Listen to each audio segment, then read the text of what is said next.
All right, it's Nick Atkin here, South China Morning Post, SCMP Martial Arts in Manila, on location live with Geje Eustaquio, the Gravity. Yeah. How you doing, Geje? I'm pretty fine. We just came from the mountains of Philippines, and it's a long drive. We came last night, but everything is cool. How long is that drive? You guys are kind of tucked away there in secrecy, Team Lakay in the mountains of Baguio, yeah. It's a 5 hours drive going Cool. down, including traffic.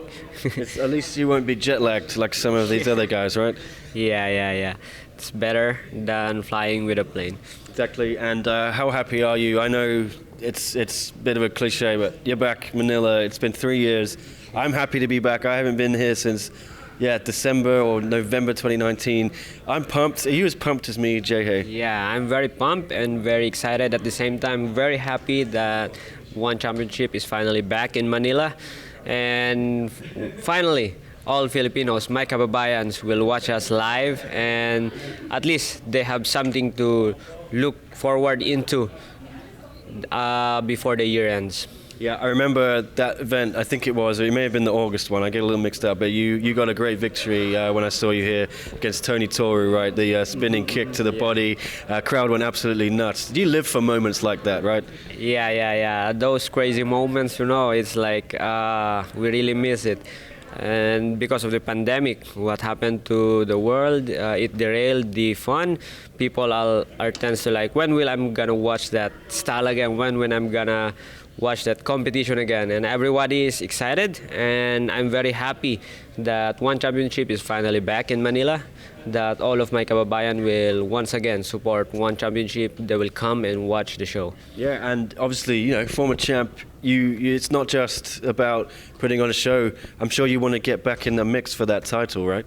Yeah, I want to be a world champion one more time, and the best way to do that is to keep winning. Yeah, and you got a tough fight ahead of you. Hu Yong, what are you expecting from this one this weekend? Hu Yong is very athletic, very young, durable athlete. We have seen how he performed. Never been knocked out, never been submitted. Yeah, is that a scary prospect for you? How are you going to beat this guy? I think we prepared a very good game plan. We came up with a smart game plan, and let us see and implement it if it works or it doesn't work. And I know you guys don't want to look too far ahead, but if you get a win this weekend, how many fights do you think you need before you can get a crack at the champ, DJ Demetrious Johnson? I think if I'm gonna win, I have a good bragging rights. 3 victories in a row is not bad. Not bad. To ask for or challenge for the title. And of course, I would like to compete with that legend, Demetrious Johnson, before he finally say it's over. And it's a dream to compete with this guy. When I was starting to train with mixed martial arts, I used to watch this guy, and I really adore this guy. And before this lifetime ends, I would like to compete with him, share the cage, share the circle with him. Yeah, and you have a couple of good options as well outside of Demetrious. You've got Adriano Moraes, you know him very well. We could do another one of those, couldn't we? Yeah, it's not possible, but how I wish. I want to face DJ. I want to face the legend. It's not all about title, it's not all about, but as I say, the experience of competing with a legend during this lifetime is irreplaceable. And there's also other people, I guess, if you need to, you could have Yuya Wakamatsu, try and get that one back, right? Yeah, there's a lot of options. But I told you, if I'm gonna make it this time, 3 in a row is a huge thing, I believe. 3 in a row is a huge thing. You think you would deserve the next shot with a win here? I believe. There are only 4 people who handles the flyweight world champion, and I'm one of them. And if I'm gonna pass this test, it's gonna be a 3-0, and I think that's good enough. That's a good bragging right. I'm down for that. Well, what about the rest of Team Lakay? It's a stack card, 164, I think is pretty much all of you guys, and Edward's on Prime Video as well. It's just like old times, isn't it? A few years ago. We're right back 2019. Yeah, memory lane, that's what they call it. We tried 0-5 before, we tried 5-0 before, and this time we're looking forward for 7-0, December 3. Oh, that'd be a record, right, for you guys? 7-0, that would be history. Well, there are some tough fights for your teammates. I think the toughest maybe is the Passion. Joshua Pacial is going up against Jared Brooks, very accomplished competitor, defending the strawweight title. Joshua, Jared's talking a lot of smack as well. Does that annoy you, or you find it funny, or what? How is the feeling in Team Lakay towards Jared? Towards Jared, we're used to it. We know it's part of the business. We know it's the part of the marketing plan. West Side people used to do that, but here in Asia, sad to say, we cannot do it the same way they do in the West Side. But people of the mountains, they just tend to work, let the work do the talking, and that's it. Yeah. So I presume you're picking Joshua to retain that belt. What's he going to do? How is he going to win this fight? It's either a knockout. That's the game plan.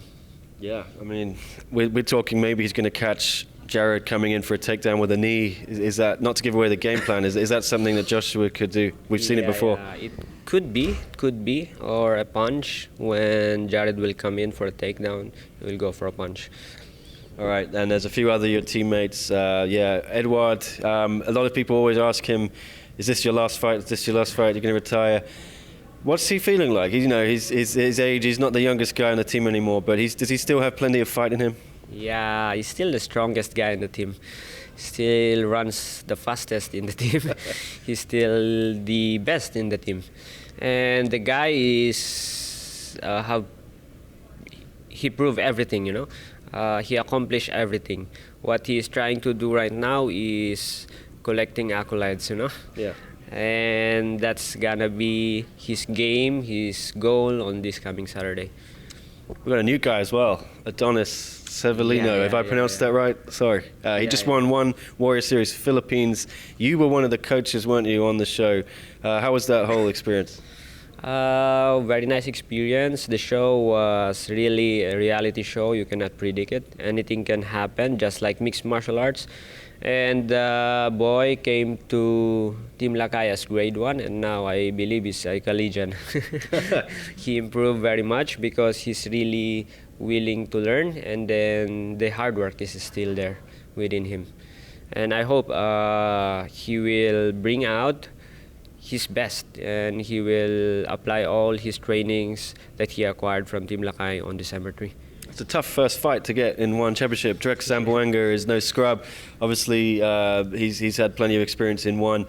Is it kind of annoying to see him have to go against another Filipino? Wouldn't you like to have you guys all have separate fights, for the crowd? Or is it just business as usual? For me, I've been into this company for more than a decade, and it's just another business day in the office.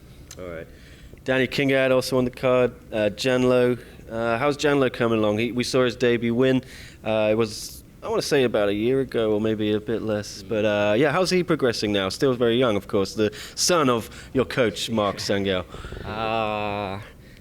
He's progressing very, very fast.